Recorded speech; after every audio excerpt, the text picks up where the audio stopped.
that. Oh, yeah.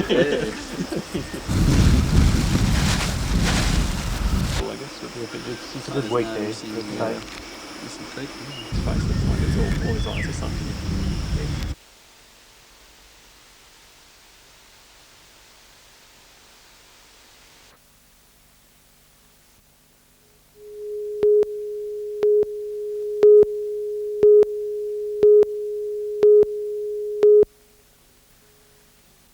The survey provides some interesting insights into the habits of foreign visitors during their stay in Australia.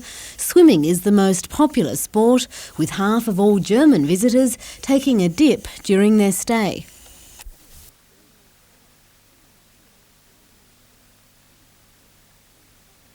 The second most popular sport is snorkelling, followed by scuba diving, with national parks, zoos and marine parks also attracting plenty of overseas visitors. Do a lot of hiking, especially when we're down in Tasmania. Just walk up in the mountains in the national parks. And other than that, we've just been enjoying the beaches. Going up the coast, going out to some of the islands, go snorkelling, maybe go scuba diving. Wineries, including those in the Hunter Valley, are also popular, attracting a large number of British and Scandinavian tourists. Emma Ossian, NBN News.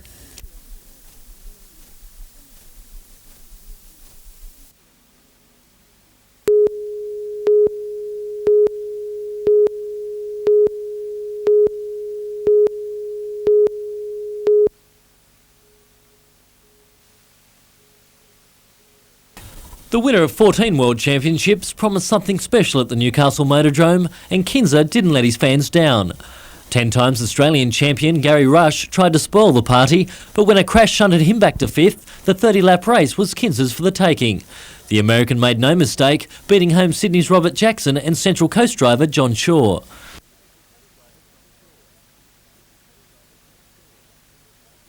It was Rush's revenge in the Stars Dash, the Sydney sider finishing ahead of Brett Loadsman, with Kinser having to be content with 3rd.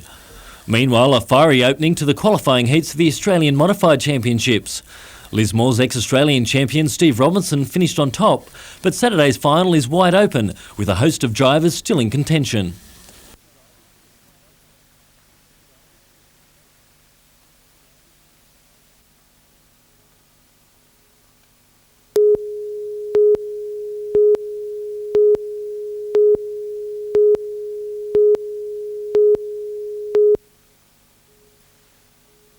As Rachel McQuillan takes on the tennis world's best in Sydney, her parents are at home in Newcastle cheering her on. The 25-year-old began playing tennis when she was 11. Now ranked 160 in the world, Rachel owes much of her success to her father, Ted, and he is confident she will go a long way. I think she's been practising hard up here in Newcastle at National Park with the men A-grade boys, and they've been helping her with their big serves, and it's been a big benefit for her. Last week, Rachel reached the quarter-finals of the Gold Coast Classic, while a recent achievement, a 3-1 victory over big-serving Dutchwoman Brenda Schultz-McCarthy, has taken her through to the second round of the Sydney International at White City. She has to play Samawatsu now, and she's never had a win against her, although she beat her about 4 years ago, so 1 win out of 5, I think it is. She's going to be a hard nut to crack.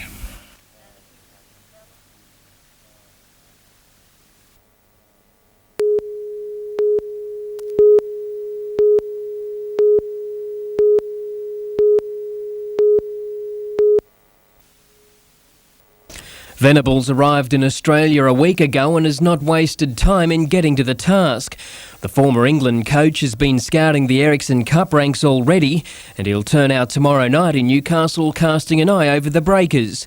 Captain Troy Halpin is on the verge of joining the Socceroos as a member of the standby squad. Despite his proximity to the national side, Halpin says he'll be putting the interests of the Breakers ahead of his own. For me personally, to impress us is a big thing, but more importantly for the team to do well and get into the top 6, and then personal things come later, I guess. The Breakers remain undefeated in their last 3 games, winning 1 and drawing 2. Halpin now has his mind set on securing more than 1 point from the game. It's something that's new for the club, I guess. It's over the previous 2 seasons, but hopefully we'll continue the good form we've been in and get some more results. Blake Doyle, NBN News.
Chad Clark has spent the last 2 years in hospital. After he tripped in a hole on a Newcastle beach, doctors predicted he'd spend the rest of his life in a hospital bed.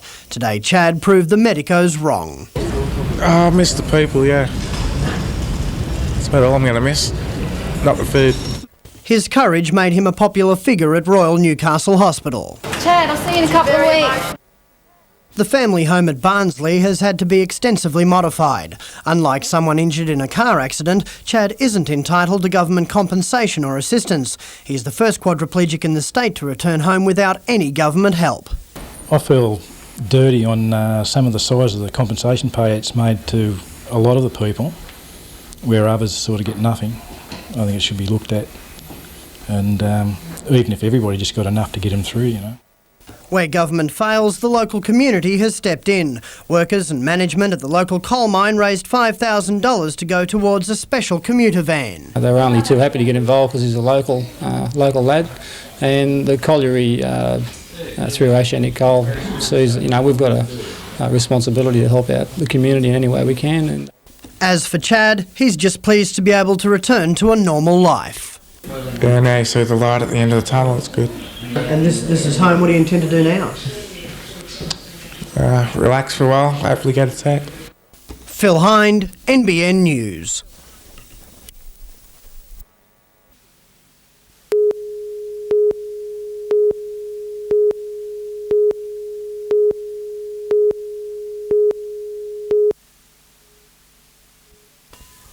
The first official training session of the season last night, and for some a chance to meet new teammates. A busy off-season recruitment drive has brought a number of newcomers to Newcastle. None make a bigger impression than Tongan-born New Zealander David Johansson.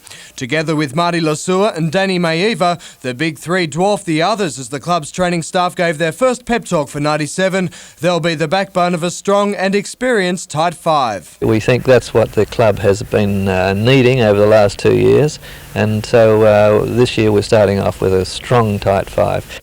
The big men joined the rest of the squad for ball skills. A few may have been rusty, but everyone was still glad to be back. That extra depth in the forwards this season is set to be crucial in the Wildfires' charge towards the finals. We certainly intend getting well up to the top. We're going to wait and see how we go, but that's certainly our aim, is to get in the top five.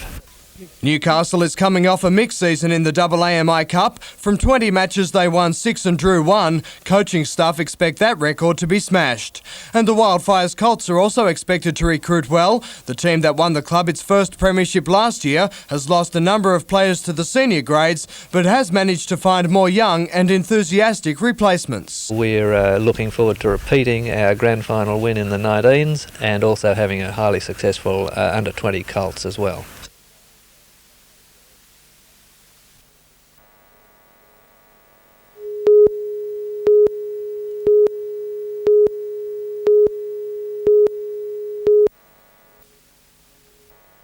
Stephen Clark received a warm welcome. The Mariners trained indoors, getting to know the new rules. There are several. The biggest changes to the ARL format are 0 tackles when receiving the ball from a kick in general play, scrums 20 metres in, and the scoring team kicks off. They're all designed to make the game more of a spectacle with spectators and open it up for everybody. It's been good. Clark outlined the rules and was even stumped himself on occasions.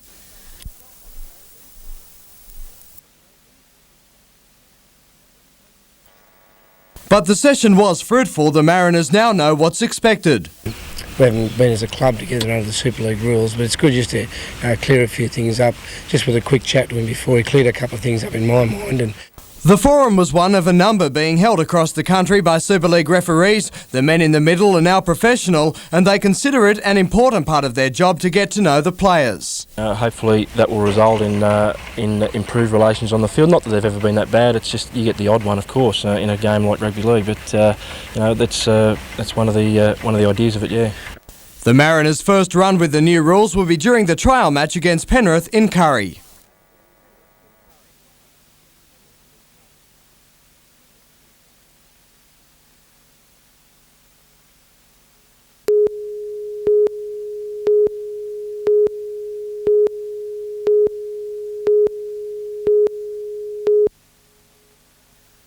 Up till now, ANI's major clients have been the country's various state rail authorities such as Freight Rail.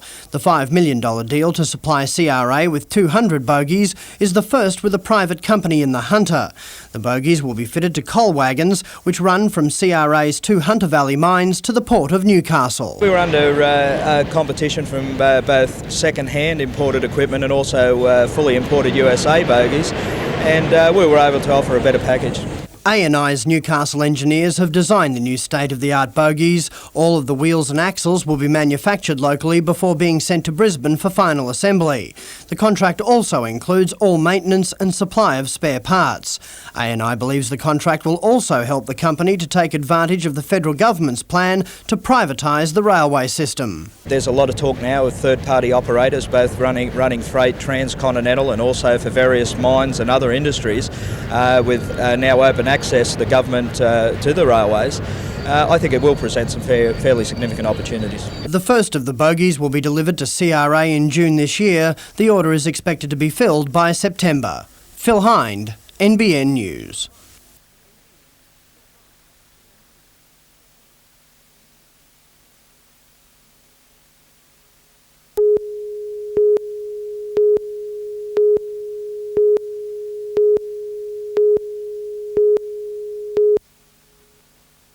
The task force, representing 150 rural and regional groups, travelled to Sydney, concerned the needs of rural communities are being sidelined by the government. Members presented the Premier with 21 specific issues ranging from rural health to national parks. Heading the list, the loss of government departments to the city.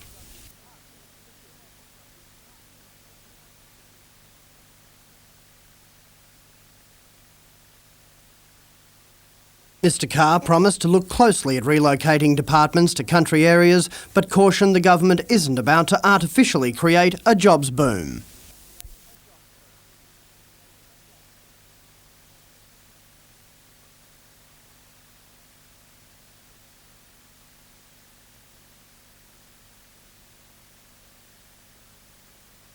The main thing to come out of today's summit is a commitment by the Premier to have Cabinet meet with the country task force every 6 months. A positive start, but very much a start to an ongoing process. Mr Carr has promised to respond in detail to the task force's list of 21 concerns when Cabinet meets in Tamworth on the 11th of March.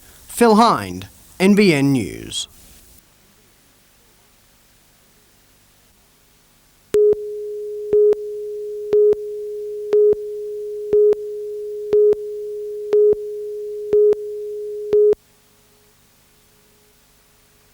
The national flag display is meant to generate harmony between multicultural groups in Hamilton, but it's a move which has backfired, leading to conflict within the Macedonian community.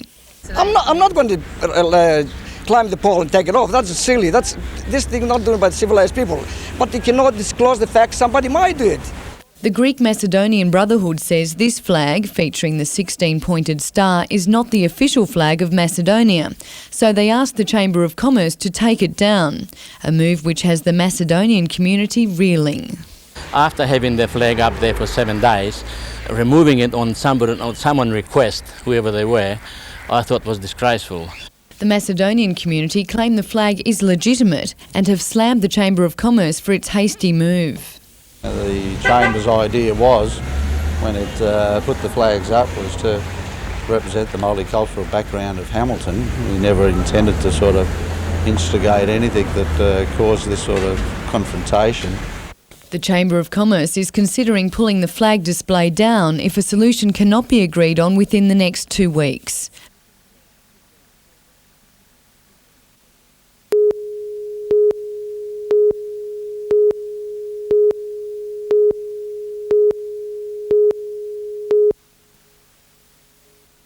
They were 3 balls of pure magic for Anthony Stewart as he tore through the Pakistani batsman. The crowd sort of got behind me there and I could hear them sort of in my ears as well, but, I think it was just something that, come together. It was probably in the perfect spot and he happened to nick it and Tails took the catch. His haul of 5 for 26 in his 3rd international appearance has captured the imagination of sporting fans around Australia and thrust the 27-year-old into the cricketing spotlight. It's been a classic rise for Anthony from humble neighbourhood cricket games as a child in Lake Macquarie to district cricket and onto the Sheffield Shield. A trophy cabinet is testament to his ability. His uncle, Lake Macquarie Mayor John Kilpatrick, has nothing but praise for his nephew's determination to succeed. He threw in his job to concentrate on cricket and he's given himself every chance. I like to see people really give everything they can to achieve what they can. His mother, still buzzing from yesterday's performance, is just plain proud. Well, how far can you go? Just test, if he can play test for Australia. That's really, he's after the baggy green cap, and if he can get the baggy green cap, I know that's his ultimate aim. With his hat-trick still fresh in the minds of selectors, a test spot and Ashes berth are now on the cards. Blake Doyle, NBN News.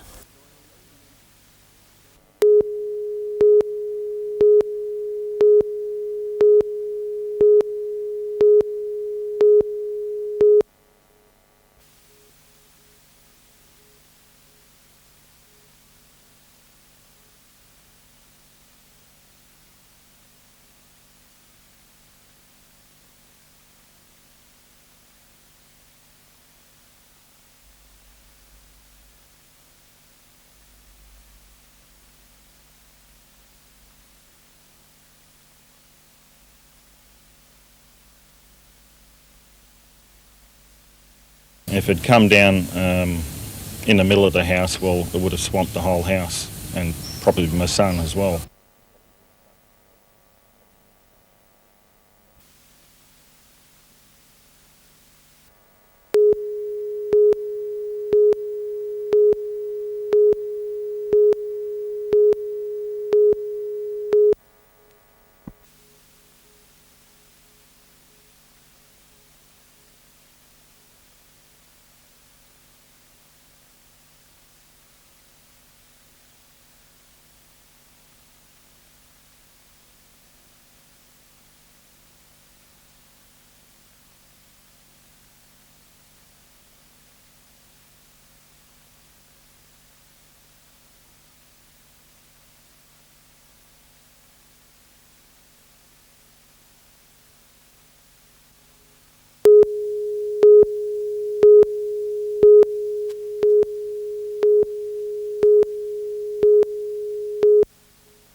Before his untimely death in 1989, Les Griffiths was the guiding force behind some of Australia's finest dancers, such as the internationally acclaimed Tap Dogs.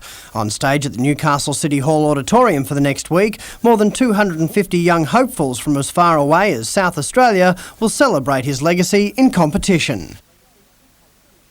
Despite the recent renaissance in tap dancing, the more classical dance form has attracted most competitors.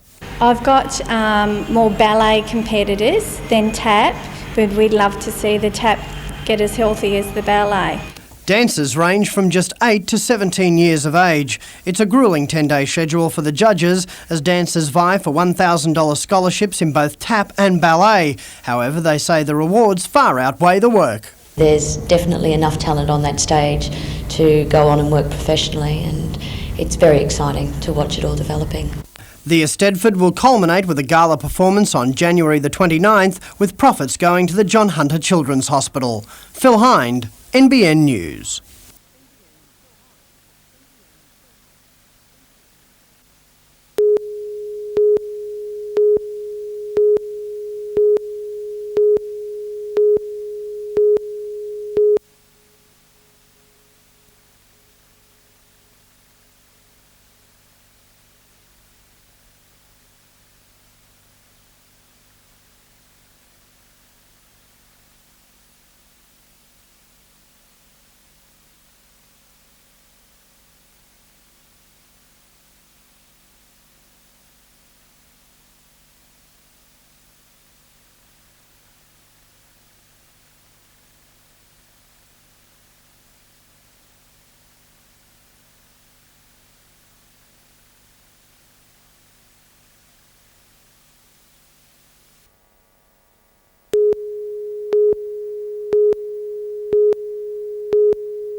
As British Aerospace's International Military Aircraft Personnel Advisor, it's Nicole Marshall's job to assess the lay of a new land for her people in England. It's also her first visit to Australia. I don't know what I expected, but certainly wasn't anything as nice as this. Over the next few days, she'll be assessing everything from hospitals and schools to local beaches. She'll then report back to the 20 senior technical people considering a move to the Hunter. The outdoor lifestyle that you have is not something we have back in the UK, so I'll be selling that to them. But I don't expect to have any trouble whatsoever. The British staff will spend a maximum of 6 months here. Their stay may only be brief, but the Hunter Economic Development Corporation believes their groundwork for the billion-dollar project to build about 40 Hawk 100 training jets will have long-lasting effects. The contribution that British Aerospace will make to the region by the upgrading and the raising and introduction of new technological skills will be a major component of this region's development in the next 20 years. British Aerospace estimates the project could generate up to 350 new jobs in the Hunter. Others are more hopeful. Over the long term, mid to long term, 5 to 10 years, I believe that could be conservative. Phil Hind, NBN News.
It was a measure of the importance of this year's awards that dual Olympic gold medalist Kieran Perkins was specially flown in to make the presentation. An audience of Newcastle's most prominent people was on hand for the announcement.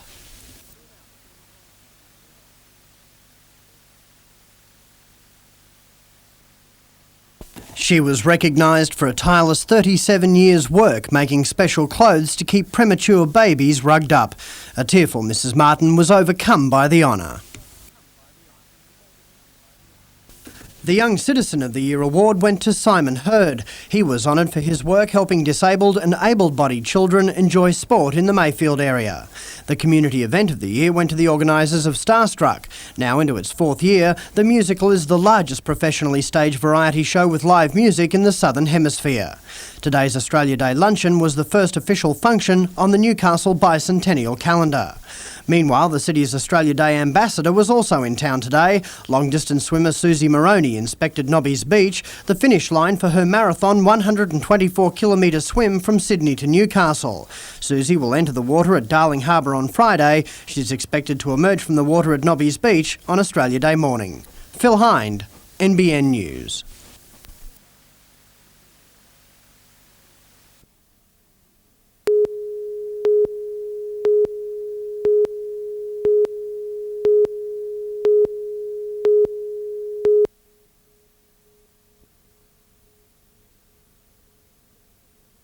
For the children of Singleton, there's no better way to spend a searing hot summer's day.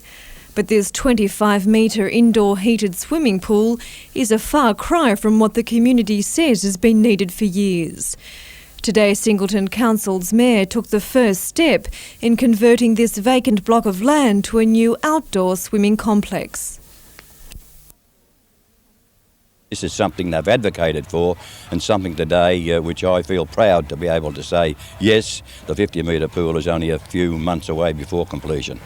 Featuring an Olympic-sized pool, a children's pond with fountains and slides, barbecues, trees and decking, the $1.3 million development will be the final addition to Council's multi-purpose swim and fitness centre.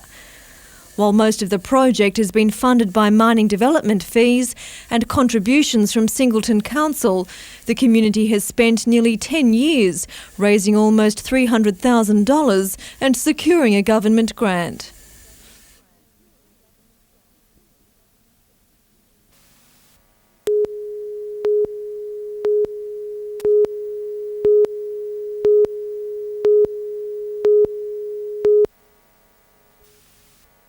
At the heart of the debate, a chicken industry worth $2 billion. Growers and processors say they're in serious trouble if the federal government continues with plans to import cooked chicken meat, claiming the move will introduce disease to a strictly controlled industry. I think it'll mean disaster, really. If Newcastle disease gets in here, it'll wipe us out. A Senate inquiry last year into the viability of importing such products resulted in 5 recommendations. The Minister for Primary Industries and Energy, John Anderson, has announced he'll adopt only one. It's a decision that's angered the association. They say laboratory tests on how the diseases survive are inadequate and not a reliable indicator in the marketplace. Well, the main concern is that the chicken may not be cooked properly.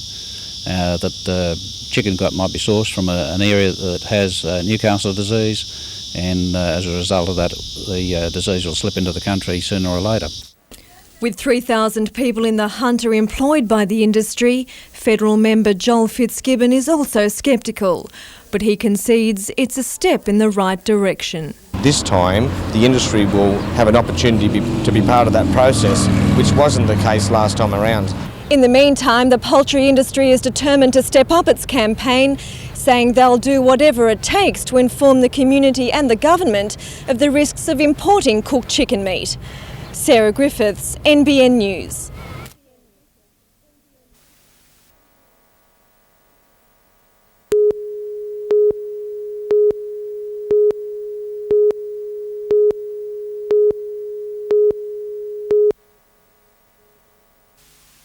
A perfect day for a practice round at Belmont, and most of the field took to the course instead of the driving range for today's final session. Tomorrow, more than 200 of the world's best young amateurs tee up for the opening round of the championships, a big Australian contingent joining players from England, America, New Zealand, Fiji and Canada. Most amateurs adopted a relaxed approach today, working distances, speeds of greens and coming to grips with the course layout. It's a big tournament to win. Solid performances can lead to Australian representation and be an indicator indicator to a professional career. Previous winners include Roger Davis and Peter O'Malley, while the championships have also offered assistance to players the likes of Craig Parry and Robert Allenby. Add to that internationals Mark O'Meara and Colin Montgomery. Again, there are a number of chances. Tasmania's Paul Marshall has been playing consistently well, while Belmont golfer Kurt Lind is the local hope. Lind has just returned from a successful trip to New Zealand with the New South Wales under-23s. His form has never been better. After New Zealand, it's just the more I played, the better I got, so I'm starting to be really pleased. And on the eve of the first round, good news for organisers, with another main chance also making himself available. Lind's New South Wales teammate Nathan Green has been stranded in New Zealand with surgical emphysema, but he'll cross the Tasman tonight to compete. Jonathan Upton, NBN News.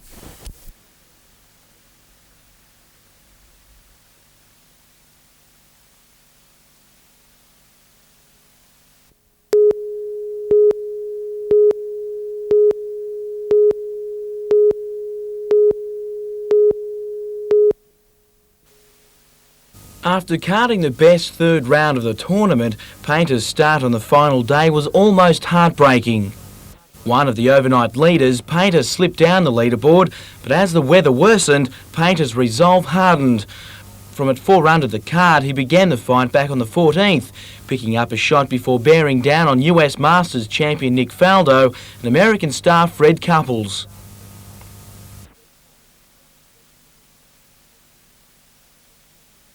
He drew level with the pair on the 17th, with another birdie to finish 6 under with a slice of third. Painter's fight back was rewarding both on and off the course. The top 3 result pushing him past Craig Parry on the Australasian Order of Merit into 6th position. Now in Perth for the $1.2 million Heineken Classic, Painter will complete the Australian circuit before looking at a return stint overseas, possibly in European or Asian tournaments. Jim Callanan, NBN News.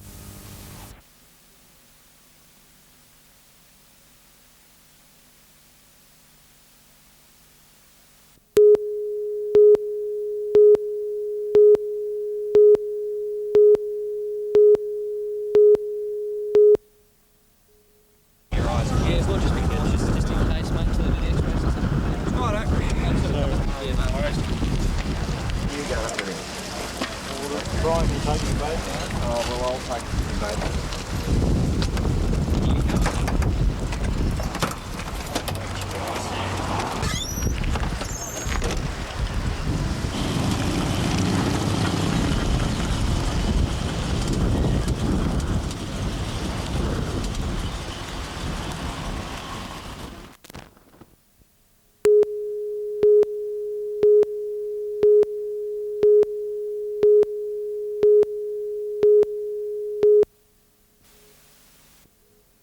The girls were still flexing their vocal cords today,